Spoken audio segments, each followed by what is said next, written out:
22A కు సంబంధించి Rekurthi, Vidyanagar, Kothapalli division పరిధిలలో ఉన్న సర్వే నంబర్లు దాదాపు 130-140 సర్వే నంబర్లు ఏదైతే ఉందో 22A పెట్టి రిజిస్ట్రేషన్స్ కాకుండా చేయడం జరిగిన విషయంలో వెలిచాల ప్రజా కార్యాలయంలో నేను ఈ 22A పడ్డ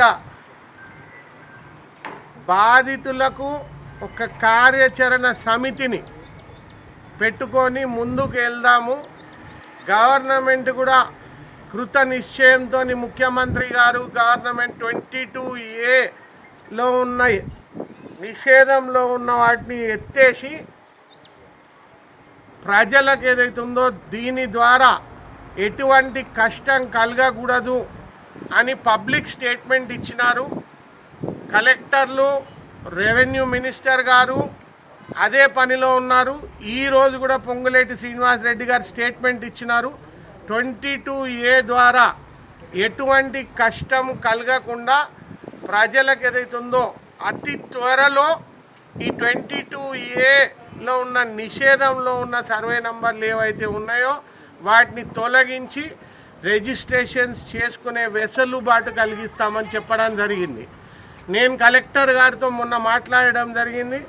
కలెక్టర్ అమ్మ కూడా చాలా ప్రోయాక్టివ్గా రియాక్ట్ అయింది ఈ విషయంలో. నేను కూడా కృత నిశ్చయంతో ఉన్నా. ఇది తప్పుగానే పొరపాటుననే ఇన్ని సంవత్సరాల నుండి ఏదైతున్నదో ఇన్ని చేయలు మారిన జాగాలు కూడా 22A పడడము తప్పిదం జరిగింది. దీన్ని రెక్టిఫై చేద్దాము. ఒక స్ట్రాంగ్ నోటు ప్రిపేర్ చేయమని చెప్పిన రెవెన్యూ అధికారులకు వాళ్ళు ఆ తయారీలో నిమగ్నమై ఉన్నారు అని చెప్పడం జరిగింది. ఈరోజు పొంగులేటి శ్రీనివాసరెడ్డి గారు రెవెన్యూ శాఖ మాత్యులు మన ఉమ్మడి కరీంనగర్ జిల్లాకు ఇప్పుడు విడిపోయిన జగిత్యాల జిల్లాకి ఈరోజు రావడం జరుగుతుంది. నేను అక్కడికి వెళ్ళి ఆయనను పర్సనల్గా కలిసి నా తరఫున నా లెటర్ ప్యాడ్ మీద ఒక రిప్రజెంటేషన్ మీ అందరి తరఫున ఆయనకి ఇస్తాను. ఈ 22A పడ్డ ఏదైతే ఉందో ఇమీడియట్గా ఈ నిషేధం ఎత్తేసి ఏదైతే ఉందో వీళ్ళకి వెసులుబాటు కలిగించాలి. వీళ్ళకి చాలా కష్టాలు అవుతున్నాయి. ఈ అత్యంత దుర్మార్గమైన చర్యగా పరిగణించి ఇమీడియట్గా కలెక్టర్కి ఇన్స్ట్రక్షన్స్ ఇవ్వమని చెప్తాను. ఆయనతోని నా రిప్రజెంటేషన్ మీద ఎండార్స్మెంట్ కూడా తీసుకుంటాను. అక్కడనే కలెక్టర్ గారితో కూడా ఆయనతో మాట్లాడిస్తాను.